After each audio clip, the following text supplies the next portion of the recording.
మన అమ్మాయి అల్లపోయింది, మతం మారింది. ఓకే, మారింది, చచ్చిపోయింది. హాస్పిటల్ తీసుకుపోక అక్కడనే ఉంచి అక్కడే చనిపోయింది. అయ్యో, ఏం చెప్పక ఆమె భార్య తీసుకుపోయేలా జాయిన్ చేసింది చర్చిలో. ఆ పిల్ల బీటెక్ సెకండ్ ఇయర్. అమృతంగమయ. ఇప్పుడు ఆ శ్లోకాన్ని మనం మంచిగా చెప్తాం.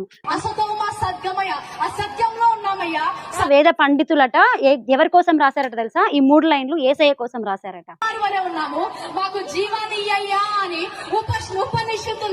క్లాప్స్ కొడుతున్నారు మన హిందువులే. అక్కడ ఉన్నది ఏ 10 మంది క్రిస్టియన్స్, చుట్టూ ఉన్నది మొత్తం మన వాళ్ళే. పురాణంలో తోడితే ఏమన్నా వెళ్తున్నాయి లింగాలు, శివుడి గిట్ల వెళ్తున్నాయి కానీ ఏసు అవి వెళ్తున్నాయి. సూపర్ తల్లి.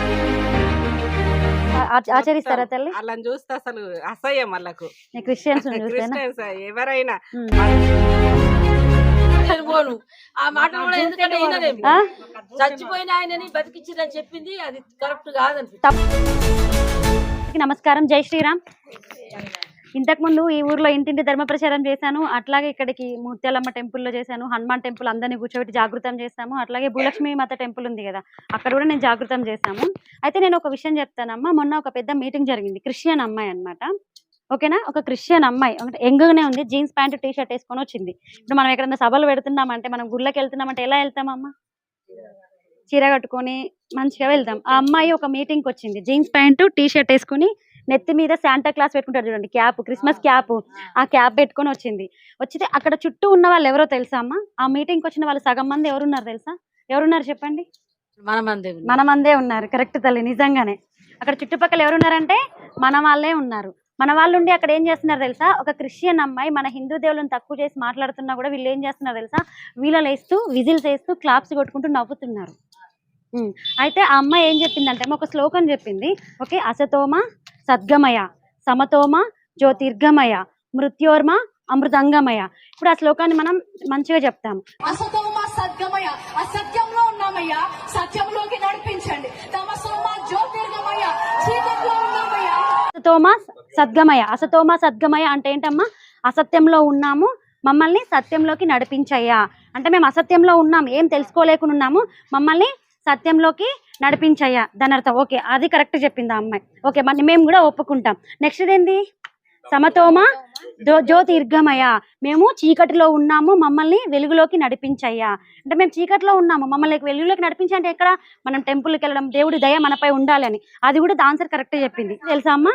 మృత్యోర్మ అమృతంగమయ. ఓకే, మృత్యోర్మ అమృతంగమయ అంటే మేము మరణం వలె ఉన్నాము, జీవం లేక ఉన్నాము, మమ్మల్ని జీవంలోకి నడిపించయ్యా. ఓకే, మూడోది కూడా కరెక్ట్ చెప్పింది. దాని తర్వాత ఏం యాడ్ చేసింది తెలుసా అమ్మ?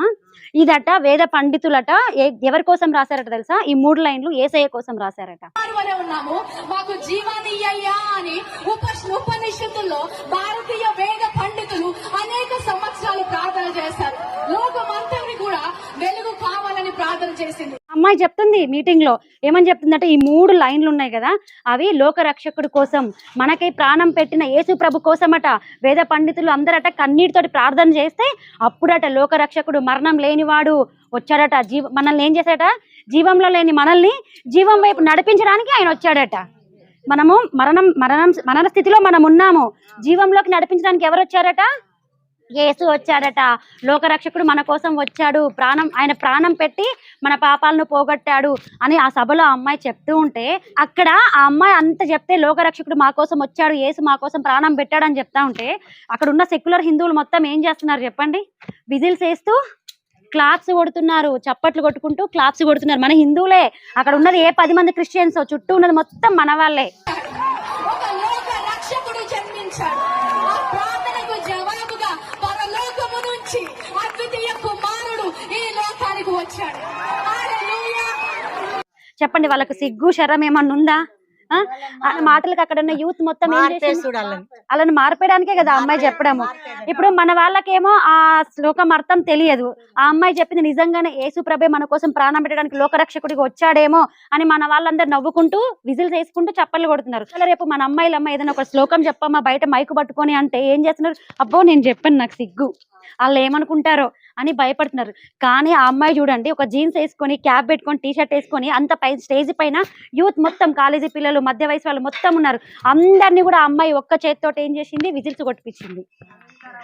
చూడండి ఆ అమ్మాయికి అక్కడ ఏంది? ఆ అమ్మాయి మతం పైన పిచ్చి. కానీ మన వాళ్ళు ఉన్నారు అక్కడ, మన వాళ్ళు ఏం చేస్తున్నారు? ఆ అమ్మాయిని చూసుకుంటూ సొల్లు గార్చుకుంటూ క్లాప్స్ కొడుతున్నారు. సరే వినండి అమ్మా, మీరే చెప్పండి దీనికి ఆన్సర్. 3 లైన్లు కరెక్ట్ చెప్పింది. మృతి చెందిన వారి వలె ఉన్నాము, జీవము లేని వారి వలె ఉన్నాము, మాకు జీవాన్ని ఇయ్యయ్యా అని ఉపనిషత్తుల్లో చూడండి, భారతీయ వేద మన ఉపనిషత్తుల్లో వేదాల్లో చెప్పారట యేసు వస్తున్నాడు అనేసి. మంత్రిని కూడా వెలుగు కావాలని ప్రార్థన చేసి చూడండి ఏడికెళ్ళి వచ్చిందో మరి. జవాబుగా పరలోక తండ్రి అదే కుమారుడైన ఇగో లోకరక్షకుడు యేసు క్రీస్తు కోసం. అమ్మ ఇప్పుడు మీరు చెప్పారు కదా, ఒకసారి చెప్పండి. యేసు ఏడికెళ్ళొచ్చిండు?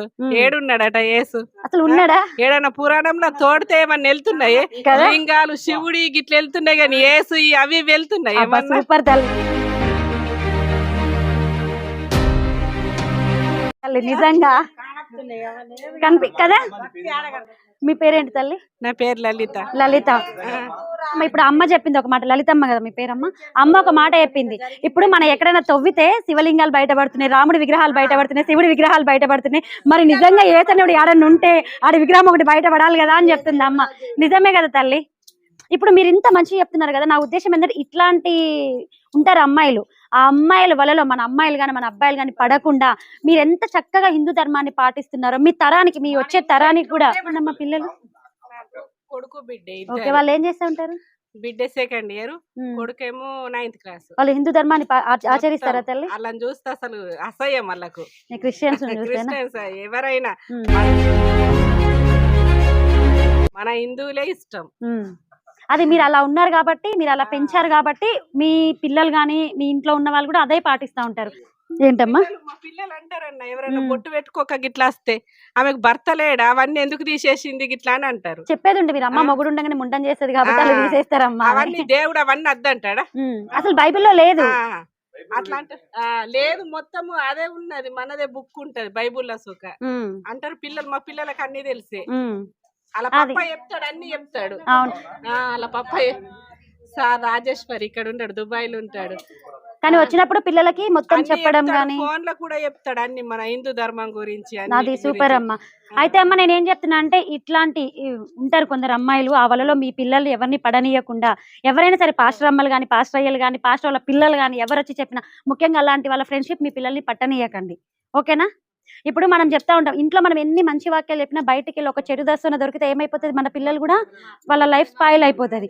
కాబట్టి మీరు ఇంట్లో ఎలా చెప్తారంటే, బయట చాలా కఠినమైన పరిస్థితులు ఉన్నాయి, చాలా మత మార్పులు వస్తున్నాయి, మీరు మారకుండా వేరే వాళ్ళ వలలో చిక్కకుండా ఉండాలంటే మన హిందూ ధర్మాన్ని పాటించండి, భగవద్గీత చదవండి అని చెప్పండి. భగవద్గీత చదివినప్పుడు ఇప్పుడు ఈ పిల్ల చెప్తే చప్పట్లు కొట్టారు కదా, చప్పట్లు కొట్టారు, చెంప వలకు కొడతారు. కరెక్టే కదా? మా అర్థం ఏంది? మా వేదాలో మా ఉపనిషత్తులో ఉన్న అర్థం ఇది కాదే మొహం, ఇది కాదే ఎడ్డి మొహం దానా అని చెంపలు పగలగొట్టి మన పిల్లలు అక్కడ సమాధానం చెప్పాలి. చప్పట్లు కొట్టద్దు, అక్కడ కొట్టాలన్నా చప్పట్లు, చెంప దెబ్బలు కొట్టాలా. అయితే ఇంకొకసారి అది మీటింగ్ ఎక్కడ పెట్టదు కదమ్మా. అక్కడ ఉన్న హిందువులు అంత చప్పట్లు కొడుతున్నట్టు వాళ్ళకి ఏం తెలియదు, తల్లిదండ్రులు కూడా ఆ పిల్లలకు చెప్పలేరు. అంతే కదమ్మా? ఏందమ్మా వాళ్ళకి ఎవరు చెప్పలేరు? తల్లిదండ్రులు చెప్తే ఆ పిల్లలు అట్లా చప్పట్లు కొట్టేవాళ్ళు కాదు, విజిల్స్ వేసేవాళ్ళు కాదు కదా.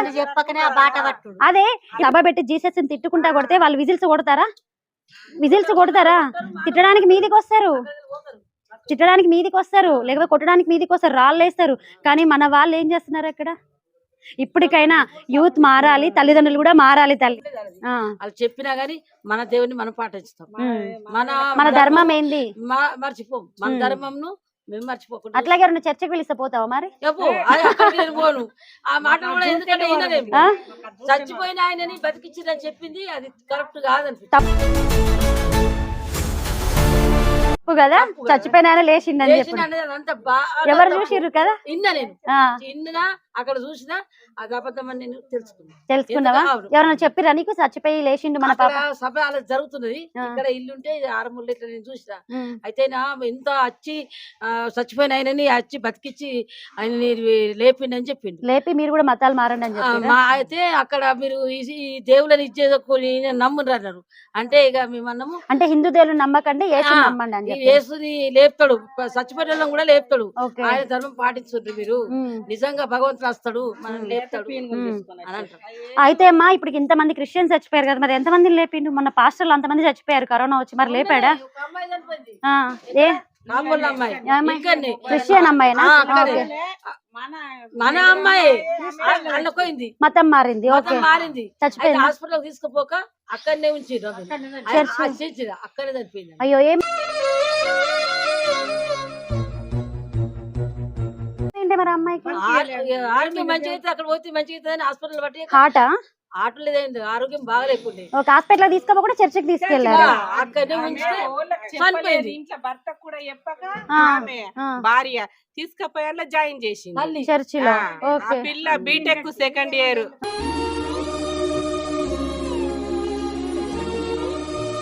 ఆ పిల్ల చదువుకునేది కొంచెం దేవుడు జ్ఞానం ఇచ్చాడు కదా. ఇక ఆమె లాస్ట్ స్టేజ్ కి వచ్చింది. ఇక వాళ్ళ అమ్మ ఎట్లా చెప్తే అట్లా లాస్ట్ స్టేజ్ ఇక ఆడిపోయి. అవునా మీ కోడలా తల్లి? చుట్టాలు అయితారా? చుట్టాలు. చూడండి, ఒక అమ్మాయి బీటెక్ చదువుకుందట, వాళ్ళ అమ్మ చర్చికి వెళ్ళిందని ఆ అమ్మాయిని కూడా చర్చికి తీసుకెళ్తే అయితే ఆరోగ్యం బాగలేక హాస్పిటల్కి తీసుకుపోకుండా చర్చికి తీసుకెళ్ళింది. ఓకే, అదే చెప్తుంది అమ్మ.